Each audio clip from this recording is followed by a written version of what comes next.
वीरेंद्र जी, आप लोग अपनी नाकामियां छुपाते हैं सिर्फ ये कहकर कि उस वक्त का जंगल राज था, उस वक्त गाड़ियां निकलती थी, शोरूम की गाड़ियां मुख्यमंत्री के आवास से निकल रही। आप सब लोग ये बातें कर रहे हैं, आप आज की बातें कीजिए ना। 20 साल से नीतीश कुमार है, एनडीए की सरकार मौजूदा में है, दूसरों पर दोष डालने से थोड़ी ना अपने जो आप लोग की कानून व्यवस्था है वो ठीक हो जाएगी।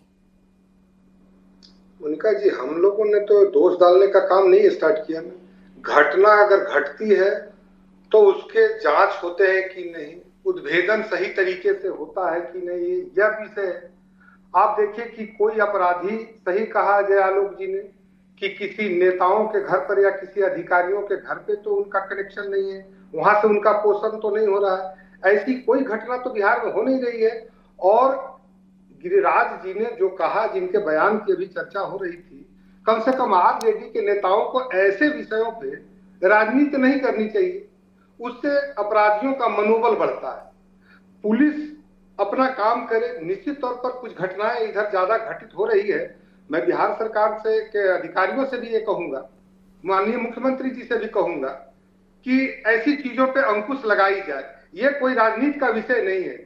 अभी पैनल में बैठे हुए हैं पूर्व डीजीपी साहब अभयानंद जी, इनके समय में शायद ये कहना भूल गए थे कि एक वो अभी जो नीरज बबलू जी ने कहा कि गोली मार देना चाहिए, इन्होंने भी कहा था कि शूट कर देना चाहिए। तो शूट कर देना चाहिए इन द सेंस कि उन्होंने कहा था कि भाई जो घटना घटे कम से कम आईओ या थाना प्रभारी है उसको कैमरे में कैद करें। ये कंसेप्ट आज से 14 साल पहले, 12 साल पहले इन्होंने लाया था। आज उसको गति देने की जरूरत है। तो कहीं ना कहीं अधिकारियों को भी इनके पुराने ट्रैक रिकॉर्ड को देख करके और थोड़ा आगे बढ़ना चाहिए। और अपराधी बच नहीं सकता। अपराध चाहे जितना भी गंभीर हो और जितना कैसा भी मिस्ट्री हो, सुलझाया जा सकता है। एफएसएल आज निश्चित तौर पर बिहार का अभयानंद जी के समय से लेकर अभी तक बहुत ही मजबूती की ओर बढ़ा है। बिहार अपराधियों को न कभी आगे बढ़ने देगा बिहार, और न बिहार में कोई अपराधी बच सकता है नीतीश कुमार के शासन में। सर, बातें जितनी मर्जी कर लीजिए वीरेंद्र जी, बातें जितनी मर्जी कर लीजिए, अपराधी तो आगे बढ़ ही रहे हैं। अपराध तो हो ही रहा है, ये किसी से छिपा नहीं है सर, किसी से छिपा नहीं है। नहीं, अब मैं सुनिए जरा, इसको गंभीरता से सुनिए। एक दौर था कि यहाँ के एमएलए के क्वार्टर में अपराधी रहा करते थे। नक्सलिज्म जिस कदर था उस कदर का संपोषण होता था वहां पे। यही पटना के एमएलए फ्लैट में कई अपराधियों के गाड़ियां पकड़ी जाती थी। आज वो दृश्य तो नहीं है ना। हमारे इरादे पे तो शक नहीं है ना।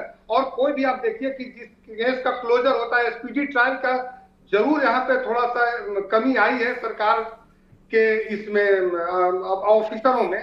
स्पीडी ट्रायल की ओर उसको ध्यान देना चाहिए। और पुनः हम जो डिटोरिएशन हुआ उसको प्राप्त करेंगे और इसको 2-3 दिन के अंदर में सही बिहार के लोगों को ये रख देंगे कि हत्या किस कारण से हुई थी। इसलिए अपराधियों का मनोबल बिल्कुल यहाँ पे नहीं बढ़ने वाला है। आज भी हम लोग वही जीरो टॉलरेंस वाले इस पे काम कर रहे हैं। ठीक है, मैं आपके पास आऊंगी दोबारा। 1 मिनट, देवज्योति जी, ये तो कह रहे हैं कि जीरो टॉलरेंस की नीति इन्होंने अपनाई। ये कल से यही कहा जा रहा है, जीरो टॉलरेंस, लेकिन वो टॉलरेंस तो हो रही है ना। बार बार अपराध तो हो ही रहे हैं। और ये लोग देखिए, कंपैरिजन हो रहा है सर, उनका जंगल राज बेटर था या हमारा जंगल राज बेटर। जितने बेदर्दी से हमारे आदरणीय नेता सन ऑफ मल्ला मुकेश सैनी जी के पिताजी को कोल्ड ब्लडेड मर्डर इसको कहा जाएगा। और मैं अभय आनंद साहब को भी सैल्यूट करता हूं, इनका फैन रहा हूं। इनके पीरियड में अपराधी थरथराते थे। ये नहीं है कि मैं पार्टी लाइन से अलग बोल रहा हूं या कुछ बोल रहा हूं। जो सच्चाई है वो सच्चाई रहती है। सच्चाई कुछ नहीं सकती है। उसका जांच करने का तरीका, उनका पुलिसिंग, जिस समय ये डीजीपी थे उस समय थाना में जाने के बाद जो है आप केस करते थे। 20 साल का पुराना वारंट इन्होंने निकलवाया। 25 साल से लोग फरार है। और आज भी जो है घूम के जो है मोटरसाइकिल से घूम रहा है, खुलेआम घूम रहा है, वही दरोगा के साथ चाय पी रहा है। अभय आनंद साहब का जो पुलिसिंग है, जिससे नीतीश कुमार जी का इकबाल हुआ, नीतीश कुमार जी का नाम हुआ, उसमें अभय आनंद साहब का भी देन है। लेकिन दिक्कत क्या है यहाँ कि यहाँ रिटायर्ड अफसर बहुत लोग हैं, लेकिन जो भ्रष्ट रिटायर्ड अफसर है उन लोग का काम लेता है सरकार। ऐसे अधिकारियों की जरूरत नहीं है जो ईमानदारी की बात करे, जो इनसे कुछ सीख सकता है।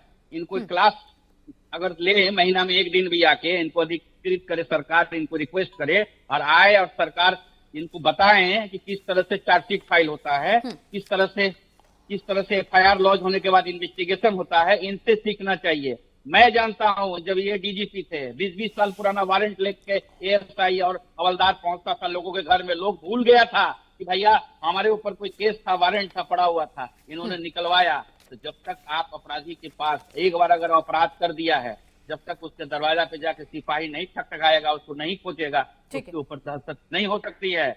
और अपराध इतना अपराध आज के दिन में हो गया। हमेशा हमारे भाई आलोक आरोप जी देख रहे हैं कि अभी कुछ देर पहले आज तक में भी बोल रहे थे चैनल में कि 2005 में अपराधी रहते थे। 2005 से पहले सीसीटीवी कैमरा का प्रचलन था क्या?